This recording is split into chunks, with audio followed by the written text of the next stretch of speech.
안녕하세요. 대단히 반갑습니다. 그릭넌 잔영TV 이종수입니다. 이번 시간은 1134번째 시간으로 권력이란 무엇인가 라는 글을 읽어드리겠습니다. 권력이란 무엇인가 김영민. 권력이란 무엇인가? 권력이란 뭔가를 해내기 위해 발휘하는 그 모든 것이다. 군사력, 경제력, 정신력, 정치력, 매력, 지력, 자제력, 드립력, 이 모든 것이 권력이다. 행인지 불행인지 인간은 태어나면 가만히 있지 못한다. 울고 토하고 기어다니고 잡아당기고 방안을 어지럽히고 그러다가 기하는 중정기적인 목표를 가지고 자기 삶의 만족도를 높이고자 분류한다. 그리고 그 실현 방안을 진지하게 모색한다. 이 모든 과정에서 권력이 동원된다. 즉 욕망과 목표가 있으면 권력은 존재하게 되어 있다. 모든 권력을 싫어한다는 말은 모든 욕망을 무시한다는 말이며, 모든 욕망을 무시한다는 것은 삶을 혐오한다는 것이다. 권력이 없었으면 가능하지 않았을 여러 일을 가능하게 한다. 사람은 종종 목표를 지향하고 그 목표는 권력 행사를 통해 달성된다. 아무것도 도모하지 않을 수 있는 사람이 있을까? 세속을 초월하려고 드는 선사도 해탈을 도모한다. 마음의 고요를 얻기 위해서도 마음의 파도를 잠재우는 어떤 나직한 힘이 필요하다. 정말 아무것도 도모하지 않겠다면 어딘가 조용히 숨어서 자신의 멸종 소식을 기다려라. 권력을 싫어하거나 좋아하기 이전에 권력과 더불어 살아야 하는 것이 인간의 숙명이다. 이 세상이 현상대로 유지되기를 원하는가? 그렇다면 권력이 필요하다.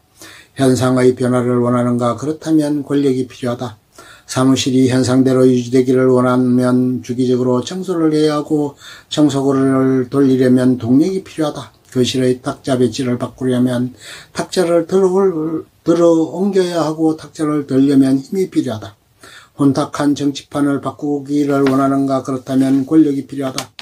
따뜻한 이불 속에서 철저하게 계획이라고 중얼거려본들 정치판은 변하지 않는다. 권력이 있어야 소망하는 변화를 꾀할 수 있다. 사람들이 해서 선거를 치러 리더를 선출하는 것도 누군가는 싫어할 수 있는 권력을 창출하는 작업이다.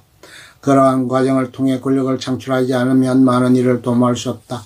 방역도 해낼 수 없고 백신도 만들 수 없고 치안도 유지할 수 없다. 권력을 집중하지 않으면 도대체 해낼 수 없는 것들을 해내기 위해 분산된 권력들을 걸어모아 집중시킨다. 많은 이들이 권력을 혐오한다고 말한다. 그렇다. 권력은 자주, 그것도 너무 자주 혐오할 만하다. 그러나 권력이 세상에 없어도 되는 것처럼 혐오하는 것은 삶 자체를 혐오하는 일과 다르지 않다. 누군가 말한다. 난 권위도 싫고 권력도 싫고 권자도 싫고 권세도 싫고 권력도 싫고 권력자도 싫어. 나는 그 권자가 들어가는 것들은 다 싫어. 사람은 다 평등해. 서로를 사랑해. 이 얼마나 아름답고 달콤한 말인가. 달콤한 나머지 이빨이 썩을 것 같다. 아마 그는 권능도 싫고 권한도 싫고 권한대행도 싫을 것이다. 그뿐인가. 어쩌면 권익도 싫고 권리도 싫고 권리장전도 싫고 권고도 싫고 권고자 사직은 당연히 싫고 권투도 싫고 권투선수도 싫고 권불신년도 싫고 권선징악도 싫고 권장사항도 싫고 권역외상센터도 싫을지 모른다.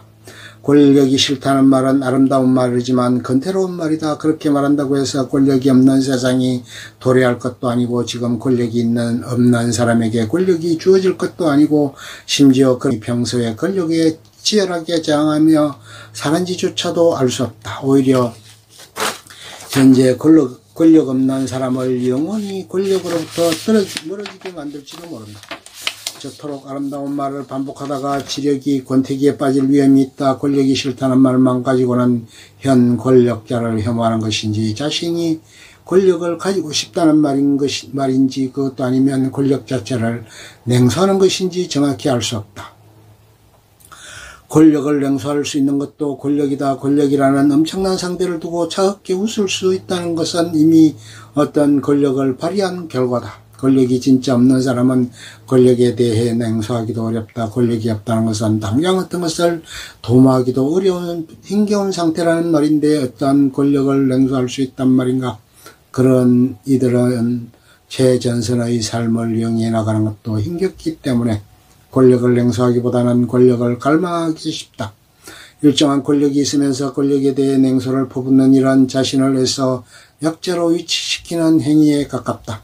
보통 때 권력은 잠자고 있다가 결정적인 순간에만 권력이 행사된다고. 그렇다면 인간사 매 순간이 결정적이다. 삶에서 권력을 소구할 수 없다면 결국 권력과 더불어 사는 법을 익혀야 한다.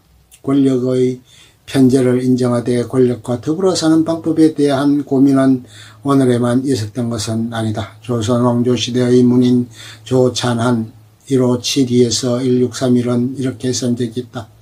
사납게 굴지 않았는데도 백성들이 잘 따랐으니 우아하지 않습니까? 얼거매지 않았는데도 백성들이 스스로 법정했으니 단정하지 않습니까? 자리를 맡았을 때는 직무에 충실하고 자리에 물러났을 때는 백성들을 생각했으니 바탕과 겉멋이 잘 조화를 이루지 않습니까?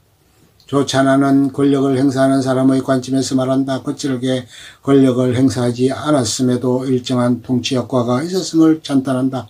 실로 권력은 권력자가 섣불리 권력을 휘두르는 순간부터 빗절 잃기 시작한다.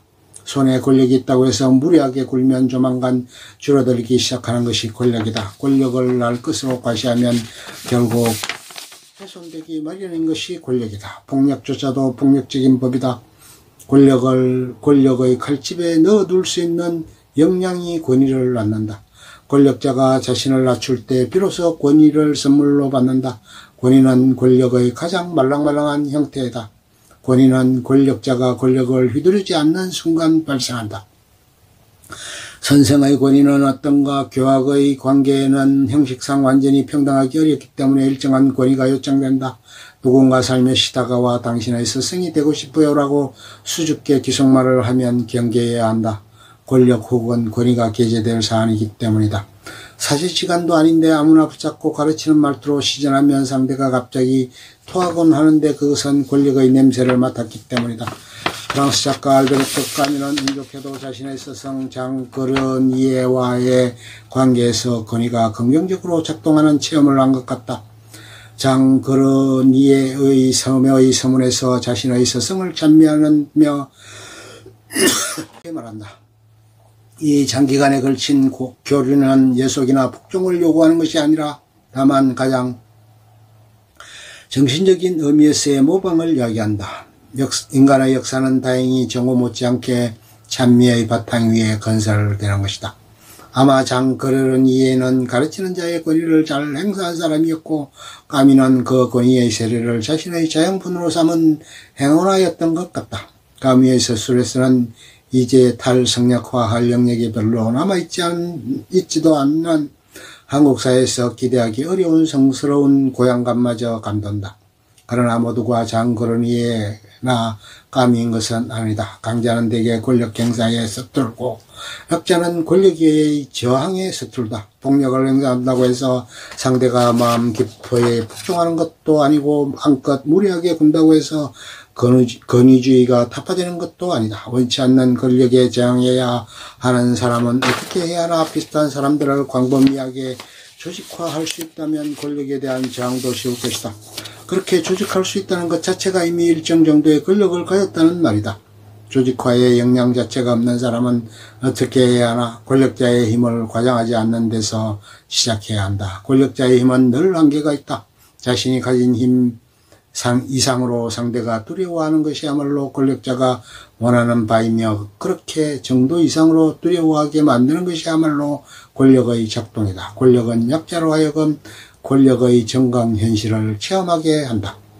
끝. 좋으면 좋아요, 구독, 알림 설정 눌러주세요. 감사합니다.